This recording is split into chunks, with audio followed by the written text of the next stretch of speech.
Uruguay from scratch is permanent residency. We apply for permanent residency. There is no a minimum time to be in Uruguay. Yes, once you have the residency, come once every 3 years at least, and that's it. So a lot of top nationalities like the US citizens, UK citizens, EU citizens, Australians, Canadians, people who have a stronger passport have a direct access to Uruguay. And this is very important because then you can use this direct access to strike a direct permanent residency in Uruguay. And this residency is the best permanent residency in the world because it has literally next to zero physical presence. You need to turn up once in every 3 years and you can maintain this permanent residency. I'm going to discuss the pathway to citizenship in the second half, but You this can is an apply for citizenship, and the process takes around 6 months to 1 year to get the passport. But you need to really leave. Yes, but wow. So that's how fast it is. 6 months to 12 yes, months. yes, Great. but But this is an excellent passport, one of the strongest passports in the world, and there's an additional advantage. It's a Mercosur citizenship, so you can actually settle in other countries like Chile, Peru, Brazil, Argentina, Paraguay, Uruguay itself. So you have a lot of mobility and freedom to live wherever you want within the Latin region. But outside the Latin region, it pretty much has access to all the or most of the important countries. So it's but obvious that a lot of Western citizens want a slightly non-Western passport or non-Western citizenship. And what's the fastest that you can strike the citizenship in this country? The answer is 3 years. In just 3 years, you can strike a citizenship in Uruguay. This can cover a lot of people. And for the ones who aren't able to secure this in 3 years, there's a normal 5-year pathway. As I said, in the second half, I'm going to cover all the details. Now, why Uruguay? The first reason, it's a safe country. It's relatively has a big English speaking expat population and a local population. So of course, this is a huge advantage for most people entering Uruguay from outside. And there's evidence. There's tremendous, this huge, heavy demand for the Uruguay permanent residency, and the calendar, the immigration calendar now is on a backlog. When we started talking about this, the wait times were 15 days, 20 days to get your appointment, but that has now changed. And before this program closes, a lot of nationalities are trying to grab the Uruguay permanent residency. Why is this number one? Not because of the demand only. This is number one because it is a safe country, a politically stable country. You don't hear nonsense out of Uruguay.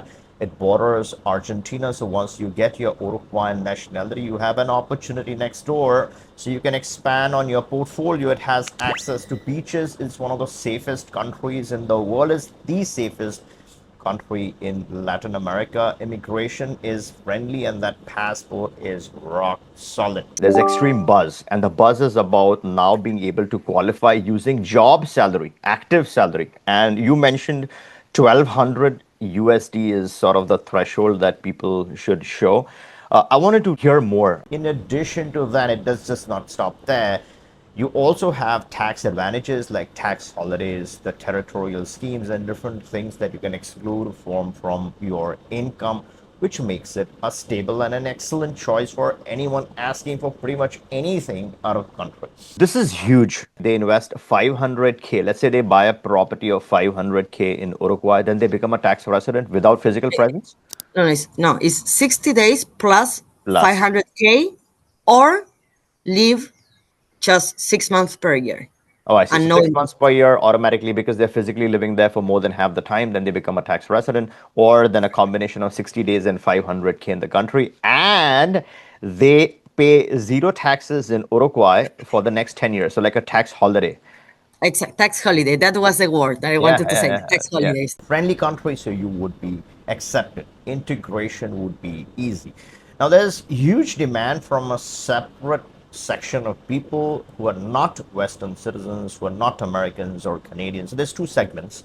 One is people who don't have a strong passport, or let's call it people who have a passport with no visa-free access to Uruguay. Can you still get this? Yes, you can get it. I'm going to explain that. And there's a second segment of these Western citizens now asking for Uruguay on a second passport. They don't want the Uruguay to know your home country citizenship, or let's say you want to skip your home country citizenship disclosure legally and you want to use an alternative identity. Maybe there could be a legal reason for this. Maybe you want to get rid of your home country citizenship in future, or you want to disassociate that from your portfolio. You want to keep that separate. You want to create a clean, neat portfolio, all done legally, and you're looking to get Uruguay on a fresh nationality, then there is an option. And this option caters to both segments equally. So people who don't have access currently to Uruguay can obtain the permanent residency, and people who don't want to use their strong passport to get Uruguay want to use an alternate passport to get Uruguay. The same option caters to those individuals as well. And before I get to this option, what is the flexibility with Uruguay? How does that lead to citizenship? Does it lead to citizenship? Yes, it leads to citizenship. What is the flexibility? How much connection you need? So as I said earlier, to maintain the permanent residency, you turn up once in every 3 years, renew it on time, you're good to go. You have access to this beautiful country. It's in your back pocket. Maybe you're using it for taxation. You have it secured. Now, if you are looking to strike a citizenship, you want to convert this into citizenship in 3 years, then you would have to have your spouse on the application, because couples can naturalize in three. A single individual would have to wait for 5. So let's say you're a couple, you're moving there with your spouse, you wait for 3 years and you apply for citizenship. For physical presence, you need connections to the country. If you're doing the citizenship, what is the most important thing required? The most important thing required is that you stay in Uruguay for at least half the time. Let's say 1 day more than 6 months, 183 days, you strike tax residency. It could function as a territorial system. You could have tax holiday in place if you structure this correctly. And that's where our team specializes in all of that, not just the residency, but your structuring. And none of this is immigration advice. If you're looking to strike this done correctly, you can always click the link, book a call. We can have a quick chat. First, get you started with your residency needs, and then look at other things that you're trying to accomplish through this residency. But for citizenship, you do the normal 6 months plus 1 day. You do it for 3 years. All you're investing in is 18 months for one of the strongest nationalities that you can get in the world. Now, let's come to the segment where how do you strike this without the visa-free access? And this is where a passport, a CBI passport, which is almost free if you structure that one correctly. I'm talking about the Turkish CBI. Now, Turkey has access to Paraguay and Uruguay in addition to other countries. But these are strategically very important, and narrowing down on specifically Uruguay. Let's say you come from a weaker country nationality, or let's say you're a US citizen, and as I said, you want to strike a US or whichever other country citizen, a Western country citizen, and you want to strike an interim passport or a second passport, and you get the Turkish CBI through property purchase. And we specialize, we have three specialized, highly specialized, and great attorneys who speak fluent English, who manage the process end to end with an excellent track record of approvals. You can start your Turkish citizenship, you can get the Turkey passport. It's a solid, diversified option in itself.